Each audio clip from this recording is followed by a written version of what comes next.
कंगन को आरसी क्या, पढ़े लिखे को फारसी क्या। रुपए की बात कर रहे हैं, ठीक है भाई, डॉलर गिर रहा है, दुनिया की तमाम करेंसी इंक्लूडिंग एशिया की करेंसी इस डॉलर के खिलाफ स्ट्रेंथन कर रही हैं। हम एशिया की वर्स्ट परफॉर्मिंग करेंसी क्यों है? अरे भैया, मुझे इस बात की शर्म है, इतने अच्छे दिन नहीं चाहिए थे कि पाकिस्तान के रुपए के खिलाफ हम 6% गिर गए, बांग्लादेश के टका के खिलाफ गिर रहे हैं, श्रीलंकन करेंसी के खिलाफ गिर रहे हैं, और सुन लीजिए, यूरो के खिलाफ गिर रहे हैं, सिंगापुर डॉलर के खिलाफ गिर रहे हैं, ऑस्ट्रेलियन डॉलर के खिलाफ गिर रहे हैं। तो रुपए की जब आप बात करते हैं तो इन सब चीजों का जवाब दीजिए कि डॉलर के गिरने के बावजूद रुपया स्ट्रेंथन नहीं हो रहा है। एशियन करेंसीज के कंपैरिजन में बोल रहे हैं, एक मिनट, बहुत लंबा बोले थे। मुझे लगता है सास बहू के सीरियल्स के साथ साथ मुशायरे का भी बड़ा शौक रखते हैं, बार बार मुशायरा, ढंग की बात करते नहीं है। अरे भैया, वहां का प्राइम मिनिस्टर कितने लोगों को ले आया मेहमान नवाजी से, उसका क्या फर्क पड़ता है? आपने डिबेट शुरू किया था, अरे आपने डिबेट शुरू किया था पर कैपिटा इनकम से। हिंदुस्तान की पर कैपिटा इनकम $3000, अमेरिका की पर कैपिटा इनकम $90,000 और यूके की पर कैपिटा इनकम $60,000। कौन सा कंपैरिजन कर रहे हैं? और अच्छी बात यह है कि हिंदुस्तान की बात करिए ना, आपका एक बब्बर शेर था, मेक इन इंडिया, मिमिया क्यों रहा है? 12.8%। आप तो पढ़े लिखे बच्चे हैं, आप पढ़ने वाले लोग हैं, आपको बताया गया था कैसे आपके माँ बाप आपका खर्चा उठा रहे हैं, अच्छी बात बताई गई थी। माँ बाप को खर्चा नहीं उठाना चाहिए, शिक्षा का खर्चा सरकार को उठाना चाहिए। और यहाँ पर एक छोटी सी बात जल्दी अपनी बात खत्म करती हूँ। एजुकेशन का बजट आज से 11 साल पहले 4.7% ऑफ द टोटल बजट था, वो गिरकर 2.5% हो गया है। 90,000 सरकारी स्कूल बंद हुए हैं और असलियत यह है कि हायर एजुकेशन का बजट जो आप लोग पढ़ रहे हैं वो 2.5% ऑफ बजट होता था, अब वो 0.9% है। तो एजुकेशन पर प्रहार आप करें, डिफेंस 17% होता था उसको गिराकर 13% पे प्रहार आप करें, और उसके बाद यहाँ पर मुशायरा मत पढ़िए सुधांशु जी, बात करिए, जवाब देखिए बाकी लोग फिर चेहरा देखते रह जाएंगे। अब थोड़ा सा रुक जाइए, चलो। म्याऊं म्याऊं कर रहा है, म्याऊं म्याऊं म्याऊं म्याऊं। अरे गर्जना चाहिए था बब्बर शेर को। वैसे सास बहू के सीरियल की बात करते हैं, सास बहू की लड़ाई तो इनके पहले परिवार में हुई थी, देवरानी जेठानी की भी नहीं क्या हुई थी, और सास बहू छोटे छोटे मिमिक्री तो करके दिखा दिया। लड़ाई होगी तो परिवार छोड़ के चला जाएगा, उसकी क्या लड़ाई होगी? मैं शांति से बैठा, अब मैं बता रहा हूँ। परिवार वालों में ही मनमुटाव। हम लोग बजट पे हैं, बजट पे बोलिए। अब मिमियाने की बात कह रही है, मेक इन इंडिया नहीं हुआ। अरे भारत ने, हाँ बिल्कुल, इनकी बात सुनिए, इनके लेवल यही है, क्योंकि ये लोग तो वो थे। आपने अभी तक एक आंकड़ा दिया है बजट शो में, एक आंकड़ा दिया है। आपने म्याऊं म्याऊं किया है, आपने म्याऊं म्याऊं किया है, हमने तो आंकड़ा दिया है। अब सुनिए, भारत ने अपना एयरक्राफ्ट कैरियर जहाज बनाया, वो म्याऊं है। ब्रह्मोस बनाया, वो म्याऊं है। एक असॉल्ट राइफल बन नहीं है, वो म्याऊं है। सुनिए, हमारी सरकार आने से पहले मोबाइल फोन तो सब यूज करते हैं, 2 फैक्ट्री थी, हम बिगेस्ट प्रोड्यूसर, कंज्यूमर भी थे, प्रोड्यूसर नहीं थे। आज 340 फैक्ट्री हैं, $1 बिलियन का हमने एक्सपोर्ट किया, वो म्याऊं है।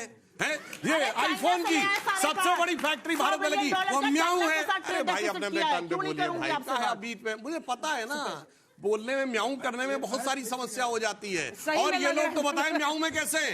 भारत की संसद के ऊपर जो शेर लगे थे, ये गए थे कोर्ट की, वो आक्रामक दिख रहे हैं, क्योंकि शेर भी इनको दहाड़ने वाले नहीं, म्याऊं म्याऊं करने वाले चाहिए थे। अच्छा ठीक है, अब इस बहस को आगे लिए चलते हैं। सिद्धार्थ जी, एक सेकंड, सिद्धार्थ प्लीज प्लीज, छोटी सी बात प्लीज, उनको मत देती मौका, आपने उनसे शुरू किया, आपने बीच में बोला, क्यों नहीं कर सकती? क्यों भाई, क्यों नहीं कर सकती? मेरा प्रेरोगेटिव है, प्लीज छोटा सा जवाब, छोटा जवाब। सहयोगी दल को मौका दीजिए, सहयोगी दल को मौका दीजिए, हम देने को तैयार है। सहयोगी दल को मौका दीजिए। इंडी गठबंधन छोटा सा, अरे आप वाले भी लड़ रहे हैं, एनडी गठबंधन।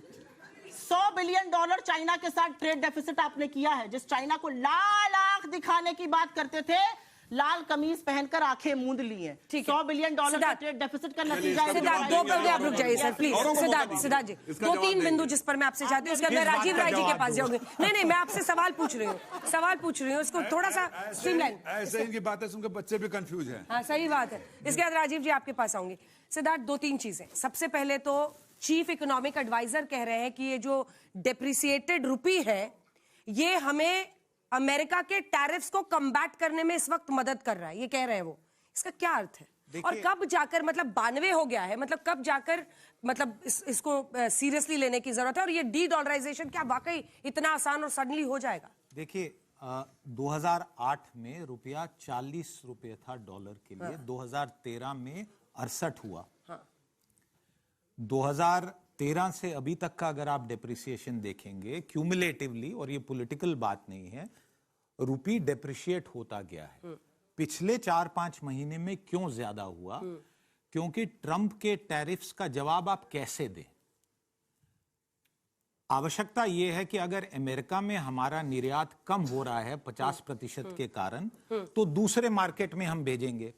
अगर आपके किसी सब्जेक्ट में नंबर कम होते हैं, जो आपकी टोटल परसेंटेज है, आप प्रयास करते हो कि दूसरे स्ट्रॉन्ग सब्जेक्ट से ज्यादा लाएं।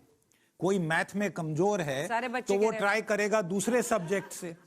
इसलिए हमारे रुपये की कहानी 2 चैप्टर्स में है। एक लॉन्ग टर्म, पिछले 15-20 वर्षों से हमारी अर्थव्यवस्था में जो बदलाव आया है और हमारी जो डिपेंडेंसीज हैं। दूसरा पिछले 5-6 महीने का है। अगर इसमें रिवर्सल आना है तो 2 चीजें आवश्यक होंगी। एक, यूएस की जो करेंसी है वो कमजोर पड़े।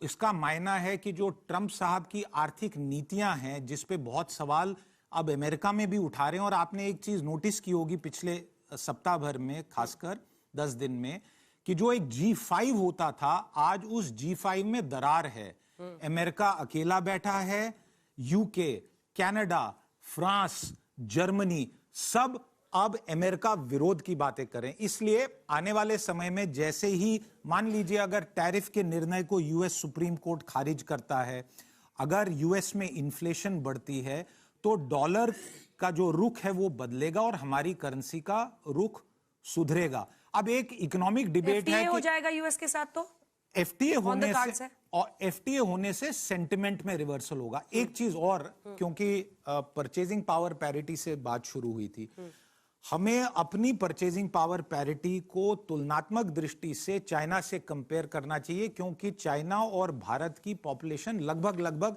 सेम है। 1.41 वर्सेस 1.45 बिलियन उनकी ग्रोथ 1980 में शुरू हुई। हमारी ग्रोथ मनमोहन सिंह जी, पूर्व प्रधानमंत्री श्री नरसिम्हा राव जी के समय से शुरू हुई है, और वो लगातार सारी सरकारों ने हमारी आए दिखा दीजिए।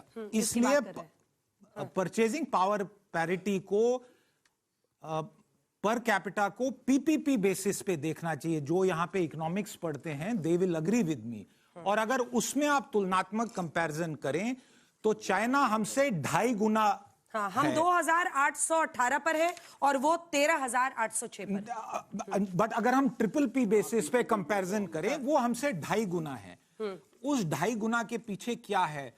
2-2.5 दशकों के लिए चाइना ने 10% से ज्यादा ग्रोथ की।